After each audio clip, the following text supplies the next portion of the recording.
That sounds positive. I think we're recording. Right. The magic of technology. Welcome, everyone, to our Community Kitchen webinar.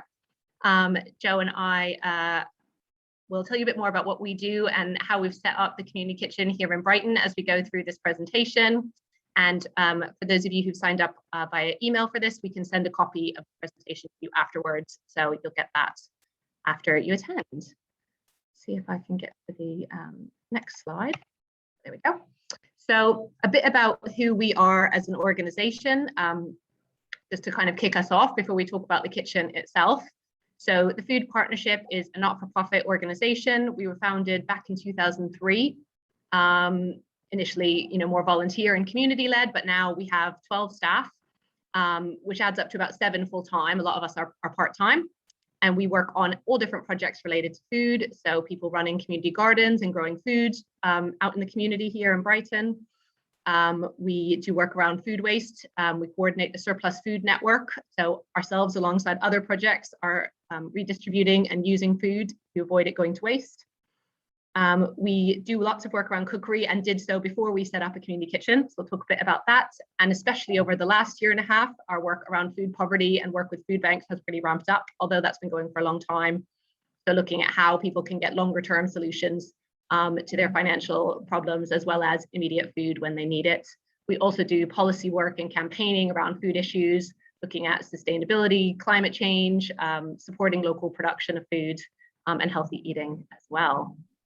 So that's a bit about us. So in terms of where we were before, we opened our community kitchen, and that's what you can see in that picture for people who aren't local or might not know us. That's the front of our cookery school.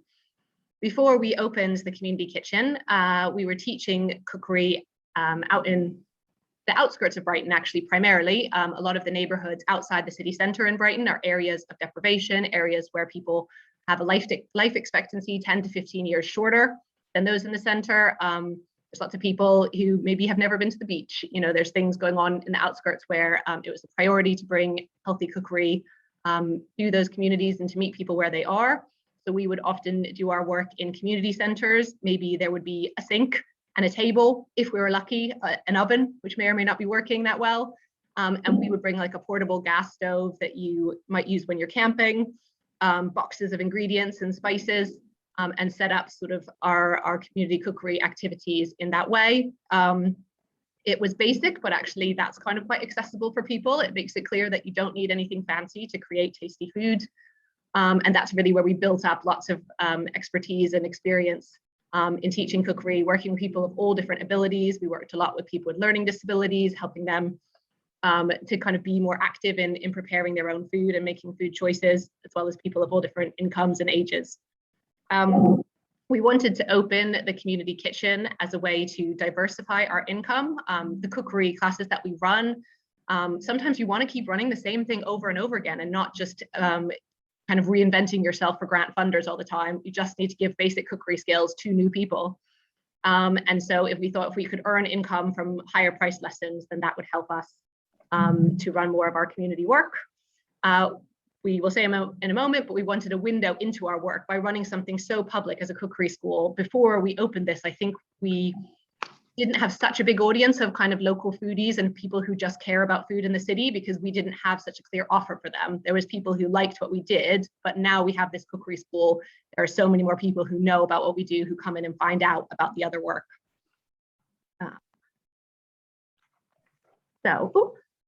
Right. Search for the right location. I'm going to kind of kick off with these first few slides as I'm kind of senior manager and quite involved in the fundraising and kind of project management of what we do. And then Joe has loads of operational knowledge to feed in another slide or so. So the search for the right location. This is something that was obviously really important. We didn't find a cookery school, ready-made, and I'm sure most of you won't, sadly. So we had to find somewhere that we could convert. The space that we found is on one of the busiest streets in Brighton. It's the road, if you've ever been to town, that you walk from the station to the seafront. That's the road that we're on. And so it's great in terms of high street, in terms of people just finding out what we're about. It's on the ground floor, big windows onto the street whenever we have a class or a hire, or every now and then we've had a semi-famous chef in and people are peering through the windows, pressed up against the glass. So that doesn't hurt in terms of location, but lucky us, this is a community building. So where we are was a kind of credit union office block before us, and the rest of the building is still used as offices for a lot of the charities in Brighton. So our landlord is an ethical landlord, a community-based landlord, and they were kind of keen to support what we're doing, and have kind of set out terms such that if we can't run this community kitchen in future, it would stay a kitchen and be handed on to someone else in this state. But equally, once we improve this space, they're not looking to raise the rent on us, which is a possibility with a more commercial landlord. It took years before this perfect space. Now, I think we feel it is pretty good, but it did take a while before it appeared. It wasn't something that happened overnight. We sort of had the idea bubbling for a few years, and when this space came up, we kind of kicked into gear after that. And you can see in the picture, it wasn't much at the time. There was lots of walls, everything needed knocking out and completely changing. I can get the next slide. Right, so in terms of then converting that space, we had the initial build budget and we had put in some capital bids for that. So capital funding helped us to particularly to gut the space and make the shell really. So changing it from an office to what the kitchen would be added to. But our final piece of the financial puzzle we did as a crowdfund. So we called it the Kit Out the Kitchen crowdfund, and we raised about £27,000 to actually put the kitchen in. From local people. Some of that was match funding through a crowdfunding website, but also through donations. And that is a lot of work in a way, a lot harder than a capital bid. We had to put a lot more effort into that, but for us to get that feedback from the community that this is something they wanted to see. We had been doing business planning. We had been looking at the market locally. There is another cookery school in town, but it's small. And didn't feel like enough for what the city needed. So we sort of thought there was a market, and we'd done surveys and research, but then to do this crowdfund and get amazing public support for what we were doing, those people then became our first customers when we opened the kitchen. VAT status, we ended up registering for VAT because of the cost of the build and being able to claim that back. So that was a big factor. 20% obviously of any major amount of money is significant. We didn't quite have enough money to put in a dishwasher.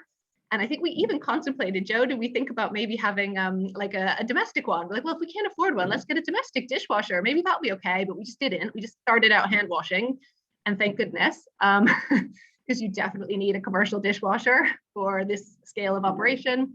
Those are about £2,500. Things that I certainly didn't know at the beginning of this process, but we were able to crowdfund for that with some kind of heartwarming pictures of our volunteers who'd been washing every dish by hand up until that point. So that was something we added after, and some soundproofing, because actually a kitchen can be quite an echoey space. And in wanting it to be accessible, we found that there was issues with the sound that we later improved. In terms of the build, yeah, we did get kind of local planning surveying company to give their time for free, which was massive. And they and us kind of jointly won an award from a kind of Royal Society of Planners about a year later. So they were able to use that as kind of promotion for their business and kudos for what they've done in the community and in winning this award. So I think it worked out for everyone. Lucky for us. Donated items, we went a bit round and round with this, of sometimes kind of trying to get donations of smaller things. Felt like it wasn't actually justified when you think of the staff time involved sometimes in chasing that down. You've got skilled volunteers, maybe that's not the case. But in general, we sort of found that bigger items were where it was worth really chasing up a donation or a kind of decreased price rather than small stuff. City Metropolitan College, our local kind of like practical hands-on college, came in and did the demolition. Contingency, obviously you need one, whatever you have, probably double it. And then trying to open, in time. We managed to do our launch events in May and open in June, but it was quite tight to get to that point. And actually, if you're trying to launch classes in July or something, it's not going to be great. So just thinking about how that runs, it goes fast. So this is a picture of one of our launch events. We actually spent like most of May 2018 doing launch events, which might sound a bit like self-absorbed, but it was actually really helpful in kind of like consolidating the support that we had and the people who were on this journey with us. So this picture is our sort of like funders and politicians and kind of organizational launch, which you get the picture in the local paper. But we also did an event for other people in the building, little lunch, just to kind of make sure they, who had maybe been bothered by building noise, were now on side, and because they're community groups that they might refer clients to us or come to classes themselves. We also ran a big party for the crowdfund supporters. So everyone that donated in the crowdfund was invited to like a social event with little chef tasters and a bit of booze and, a sort of different vibe. And I think there was one other, I can't even think. Anyway, it was a busy month, but it kind of helped us then run into the opening of classes after. So this, when you get the presentation, you'll be able to click on that orange link up the top. And you can actually do a little walkthrough of the kitchen space. If you're not local or haven't seen it, that's a really good way. We had a volunteer handily who had the capacity. You need like a special camera to do these, but now that's on our Google page. If people look up the business, then they can take a little virtual tour, as can you, and sort of see our space where we cook. That area in the far left corner is where we eat. Actually, usually it's a long table set out there for people to eat. And on the right, what you can't see is sort of an entry hallway where people come in before the class starts.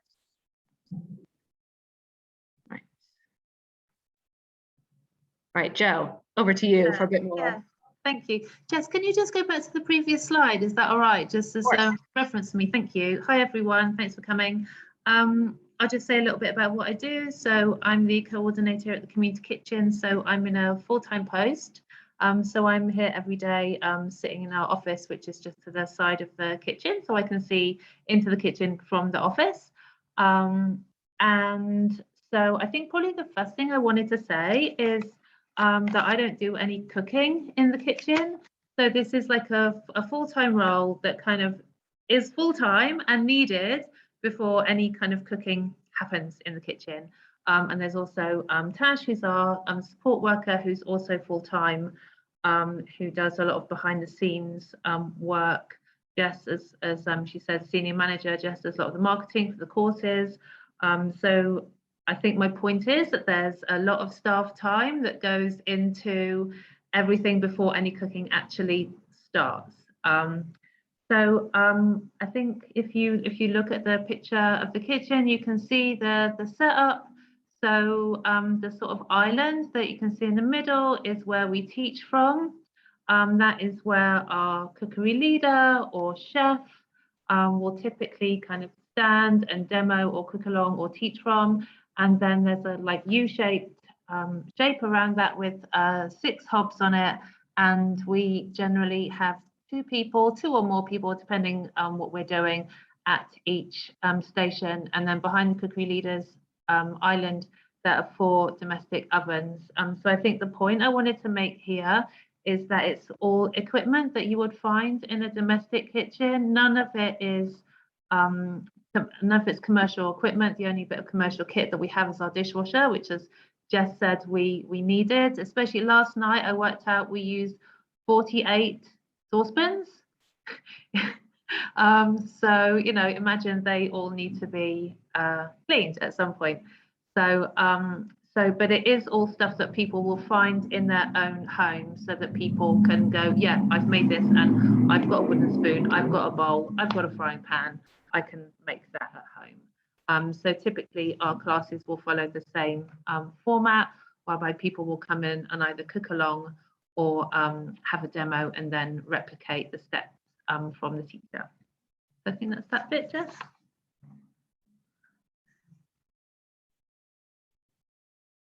Thank you. So Jess said a little bit about the build. So that was part of the story. So when the kitchen build was finished, that was kind of like a whole new beginning. So one bit of the plan finished and the whole other bit started, because then we had to deal with all the operational bits on site. We've listed some of them here, like getting the dishwasher, getting a washing machine. There's a picture of Vic, our director, sorting out all the aprons that have become knotted together in the washing machine. That is still a daily, 2 years later, it's still a daily activity that we have, untangling all the aprons. Again, initially we were like, oh, do we need a dishwasher? Maybe we can just use the laundrette.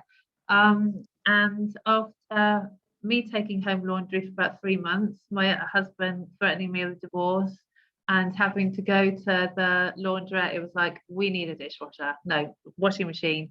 So we fundraised for that. And again, that's something that we absolutely need, because sometimes we're doing 3 lots of laundry a day. That also means that you need space to dry all that laundry, something that we didn't think about either. So as I'm sitting here, just to my right here, I've got the laundry drying from this morning. Other things that we realized we needed, like soap dispensers, we needed fire risk assessments, we needed fire training, we needed to know what to do when the fire alarm went off, we needed first aiders, we needed some volunteers. So, you know, we currently have probably about a minimum of 2 courses running a day. Sometimes we even have 3. Each course that we have, each session, we have 2 to 3 volunteers. So we needed to get people on board and trained and inducted to support all of that work. That's before we get onto all the other things that you can't physically see, like our website, social media, marketing, everything that Jess does. So I would say when we were saying, oh, the kitchen's finished, that was literally just the build was finished. Then there was just this whole like second tier of work. Anna, I'm really hoping I'm not scaring you. Where you said, oh, the sound is terrible. Okay, I thought you said it sounds terrible. I was just trying to reassure you, it isn't terrible. The sound is terrible. It would be useful to know if anyone else is having problems with sound, or if it is just Anna. Okay, Nina's saying it's fine.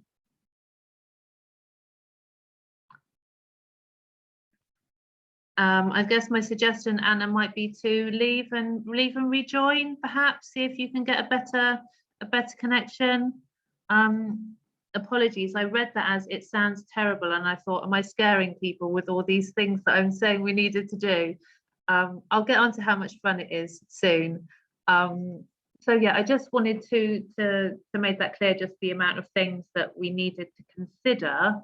And the amount of things that we're still learning all the time.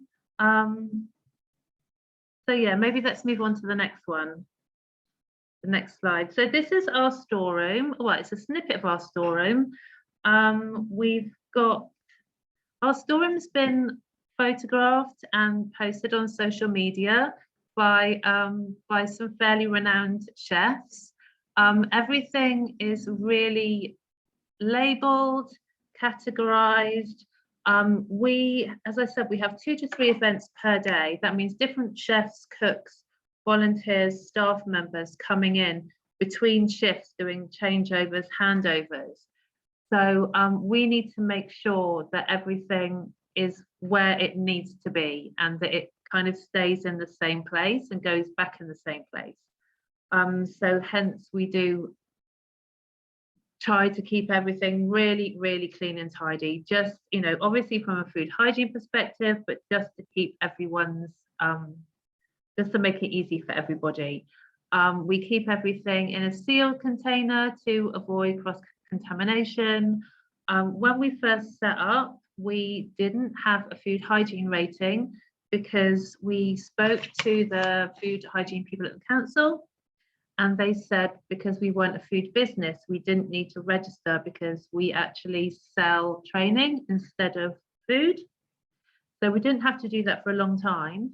We're currently involved in a project where we will be supplying some food banks and some food projects with some food. So there's some food that's actually going to be leaving the kitchen, going to another premise. So we've had to register as a food business.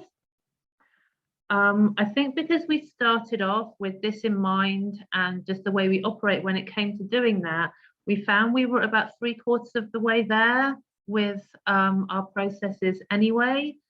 So when we came to do the paperwork and have our inspection, we didn't really have too much that we needed to worry about.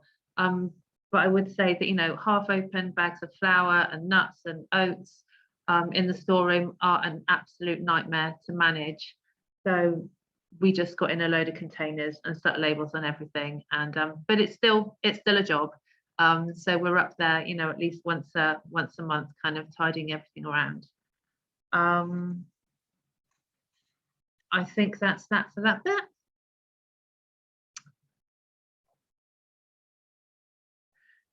So Jess has mentioned that we run as a social enterprise. So I would say that there's two quite distinct areas of our work. We need to generate an income.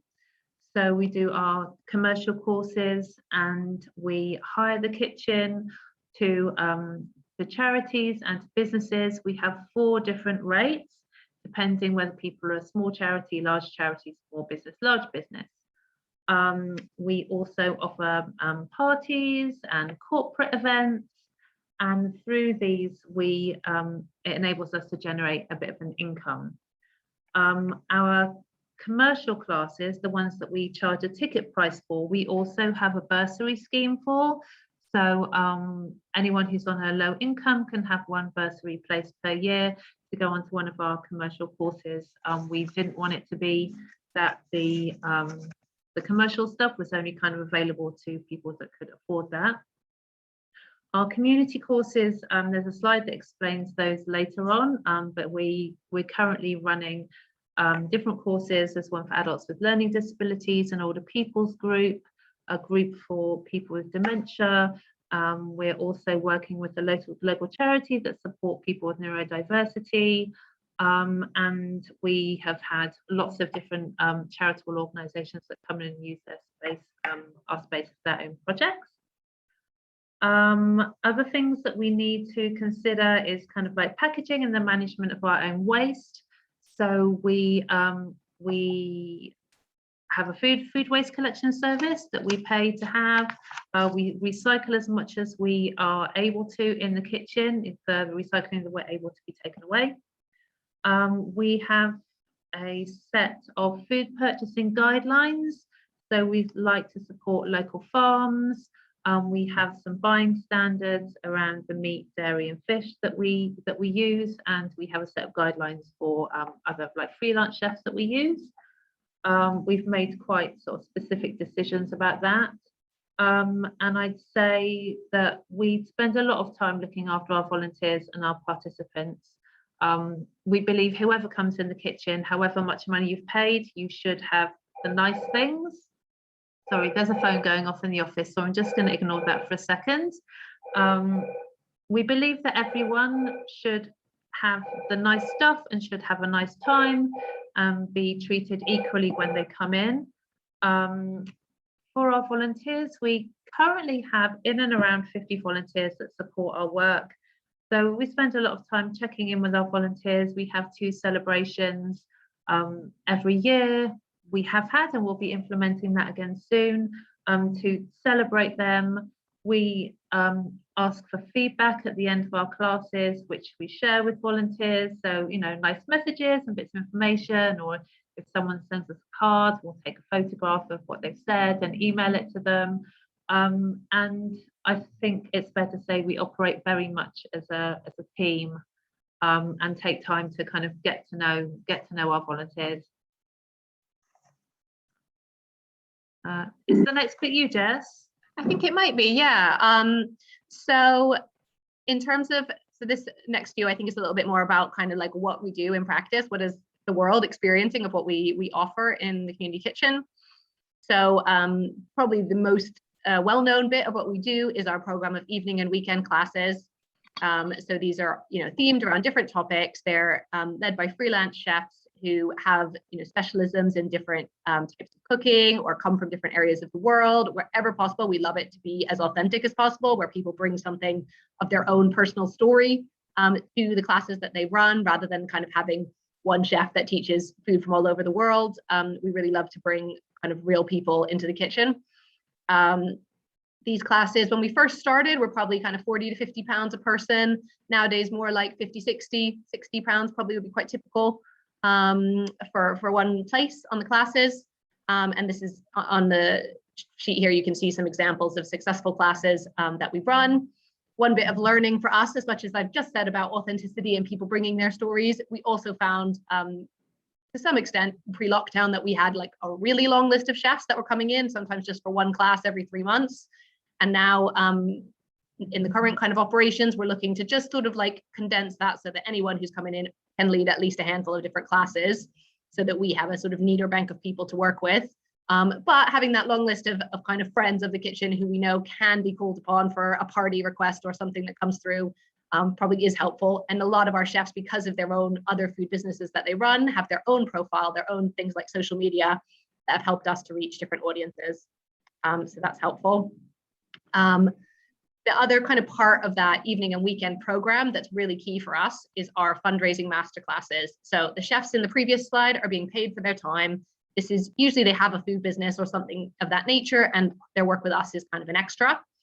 What we also do, typically like a restaurant in the city, maybe once a year, would give the time of their head chef to come in and run what we call a masterclass.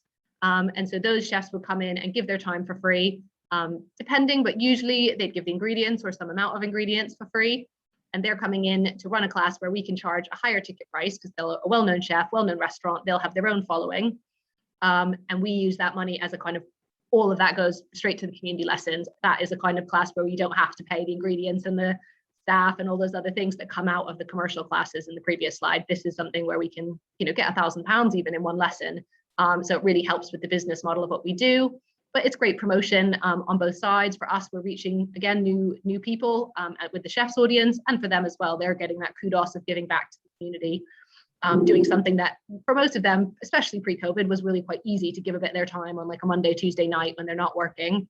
That's something where I think busy chefs often would give us a sense that they'd like to contribute to charity more, but in the day-to-day, it wasn't always that easy. So we gave them something that was quite straightforward to do. And I always remember Michael Bremner in that top left slide. He runs 64 Degrees, which is a top restaurant here in Brighton. And he got on board during our crowdfund before we'd even opened to say he'd do a masterclass. And that was one of those moments in the crowdfund in the maybe week 2, where we sold that in like 2 hours once we launched that as a prize on the crowdfund. And that really gave us that boost to think, okay, maybe this whole concept is going to work. But also to say masterclass with kind of contacts have come really nicely, in that sense of asking someone that's in like, oh, do you know anyone else that might cook for us? And just going through those personal connections is a lot of how this happened. So once we got the first big name in, we could kind of use that and get others along as well. Then, as Joe mentioned, the other part that we're doing in terms of raising profit is team building, birthday parties, business events, venue hire, anything where a group is coming in.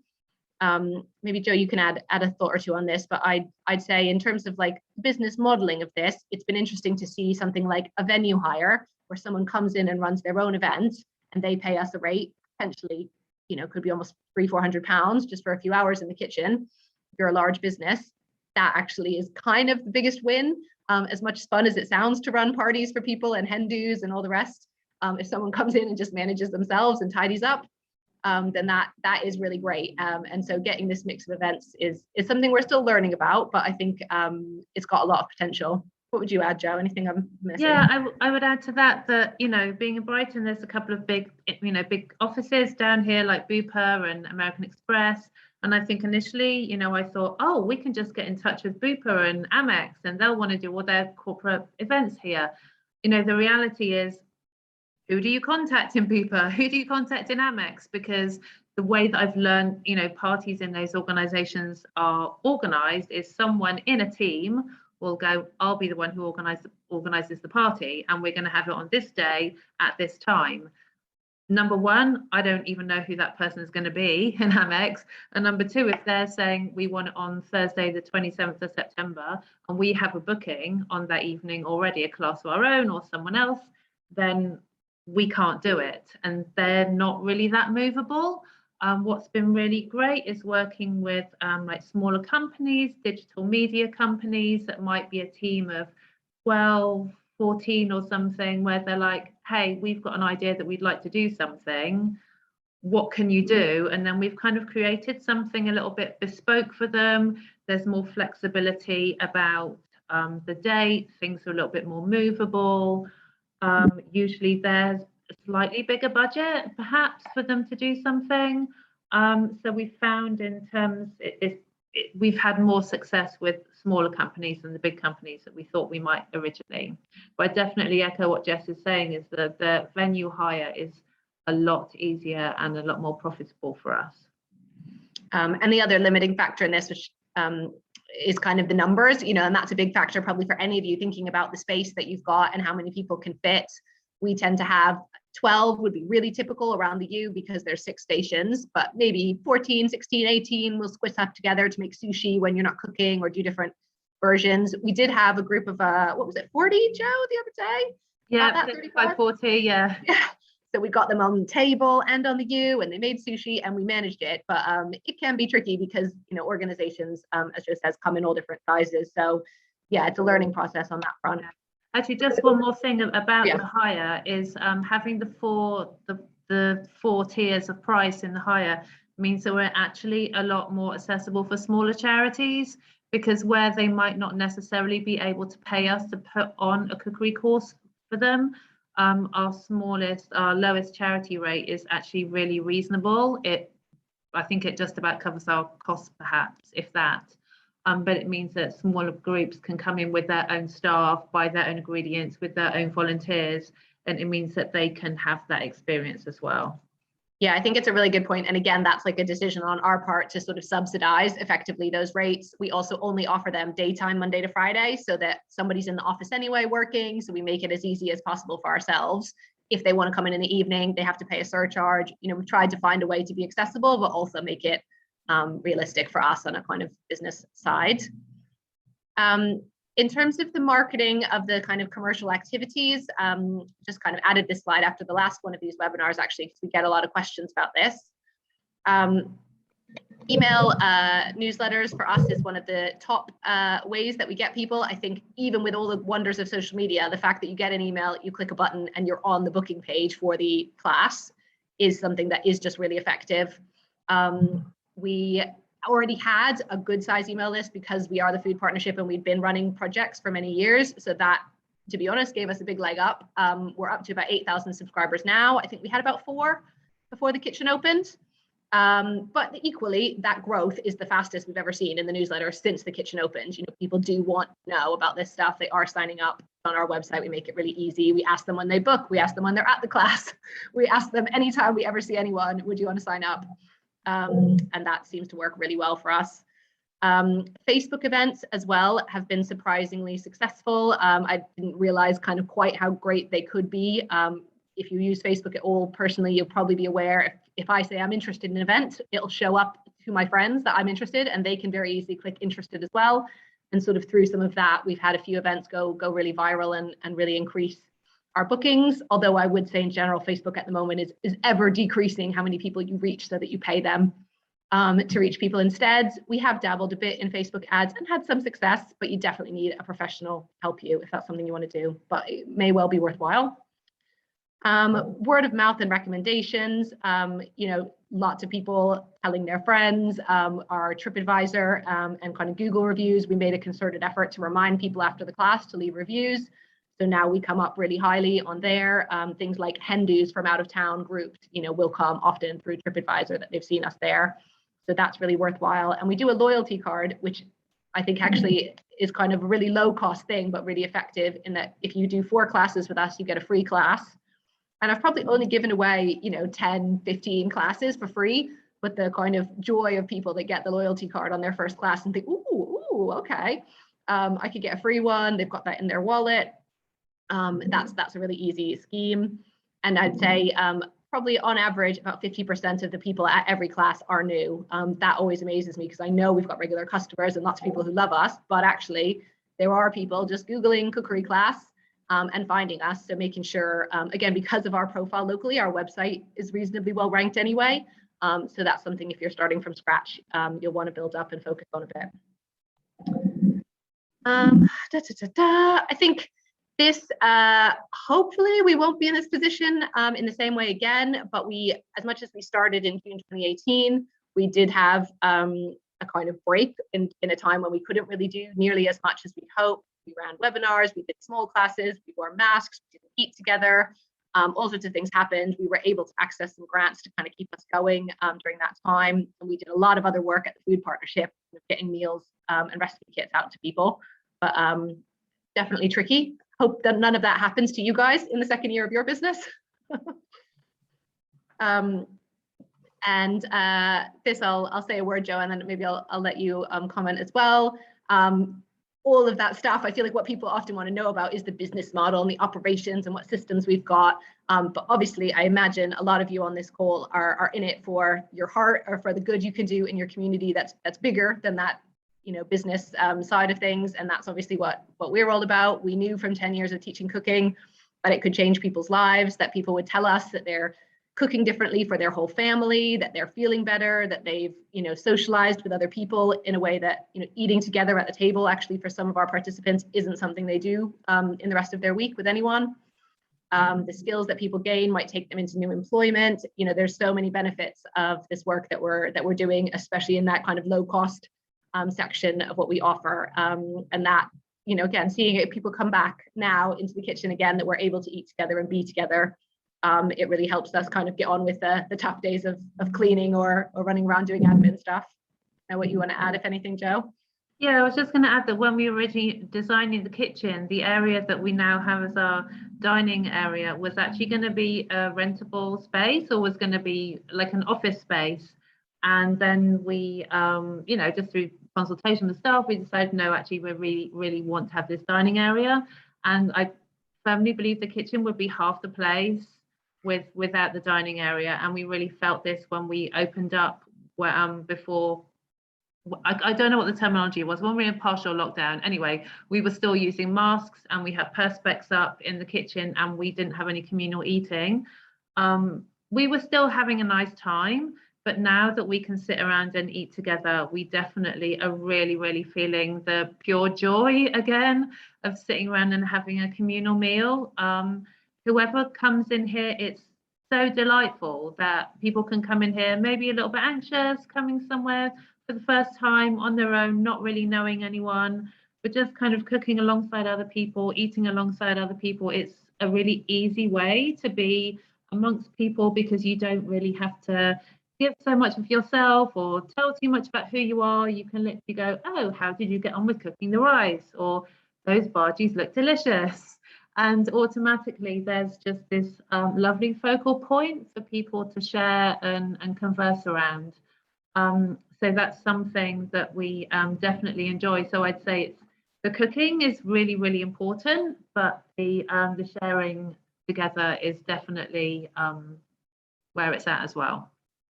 Yeah. And although we have lots of, we've had chefs in here making fancy froths and foams and ceviches and that kind of thing. The majority of the stuff that we cook here is stuff that people can take at home. There's no fancy kit or anything. It's things that can be very easily replicated at home with ingredients you can either get in the supermarket or that you can get in a local kind of Asian supermarket or something like that. Definitely. And this is just like a summary of some of the things that have been running most recently on our community activities, just to give you a flavor. And I think Joe's mentioned some of this as well. So these are some of the classes that we run.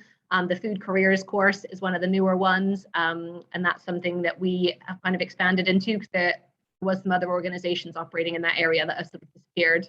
And there is a catering college locally, but I think for us, we're that step before that, because actually to go and sign up for catering college is a really big thing.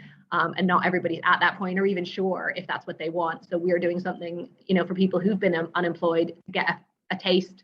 We take them out to food businesses, look at different kinds of food careers. So it's not just chefs, there's front of house, there's working in school catering, care homes. There's all different ways that a chef career can feel.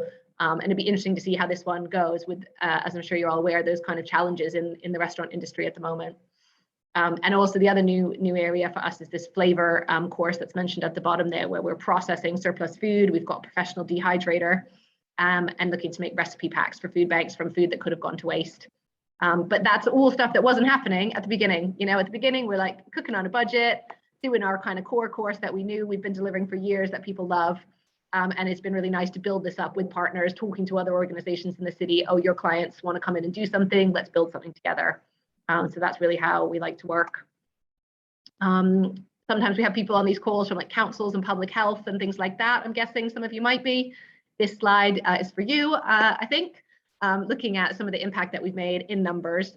For us, there's so many stories. We've got a lovely section of case studies on our website of people in the kitchen and what they've got, those kind of deeper stories of the changes they've experienced. But we also have seen some really practical benefits that, you know, we'll do a before and after, and people eat more fruit and veg, they're cooking more at home, they're cooking our recipes. You know, a lot of people, I think that's about 70–80% of people have already tried one of the recipes at home by the time a class finishes, if it's like a 5-week course.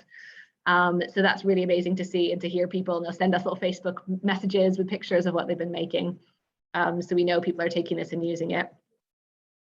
Some more quotes from people who've been along, just giving you a sense of like the breadth of impact. And that's something that is good if you're trying to do this and set yourself up in this way. We do still use grants to fund some of our community work. And I'd say there is an amount of it that is, there's always new angles. There's always a new client group you can work with. There's ways to talk about health. There's ways to talk about skills and jobs or mental health. You know, there's so many angles to food. So there's lots of ways to explore what the classes can achieve.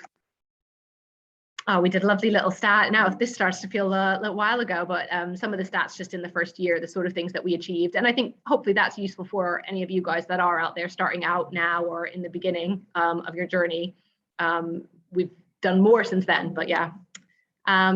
People who make it all possible. So Joe mentioned this a bit. Let me just check if I got, oh yeah, I've got on the next slide a little bit more about the specifics of the staff and who we have doing what, because we do get asked that on these webinars. But before I move on to that, Joe, maybe you want to say a bit about the volunteer team and what they do. Yeah, so our volunteer team I think I said before, we've got about 50 volunteers. Some of those volunteers, they might come in every week. I generally say it's helpful if someone can do a minimum of 2 shifts a month, just to kind of get to know the vibe of the kitchen. Some of those volunteers might just want to work with school children or just do the community classes, or some people might only be available in the evening. We have such vast skills in our volunteer team of like retired school teachers, people who've worked in adult social care, a lot of people who are self-employed, who work from home, who are, you know, responsible for every aspect of their work, and so they want to come in here in the evening and see some other people and socialize and not be responsible for anything apart from washing up, of which there is a lot. So we're absolutely blessed with our volunteers. We've also got some other people who kind of help on the sidelines. So there's an organization in Brighton called Good Gym, and they're a running group, and they meet weekly for a run, and then they have a little running break in the middle to do 30 or 40 minutes community work. So they will come to us typically once a month, and they might clean our ovens or clean our windows, and they'll do cleaning for us.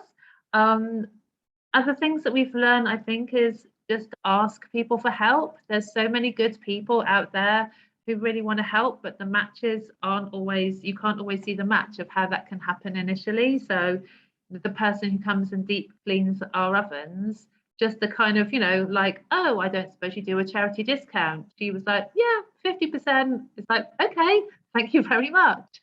So there's lots of people out there who are giving us support here and there to just like make everything possible. As I said, a lot of creative people in our volunteer team.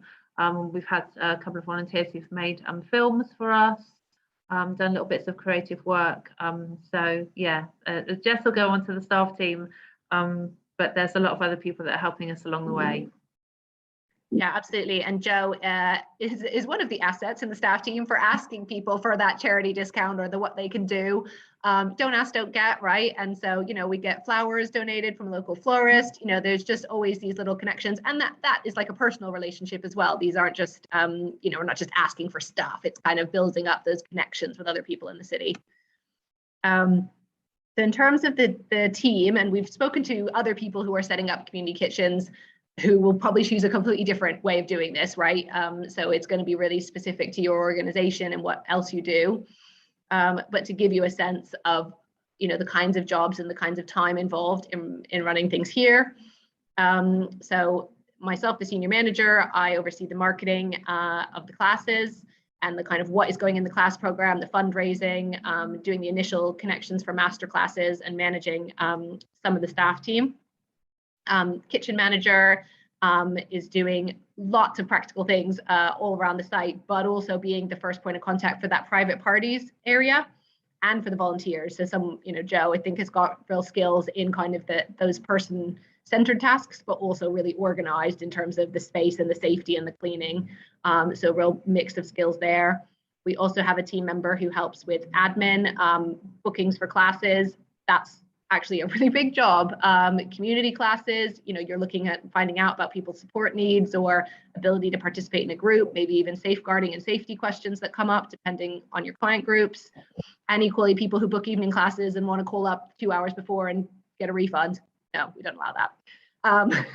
But also the question, can I move my booking? Can I do this? Can I that? Can you accommodate this dietary? There is obviously a fair bit around that.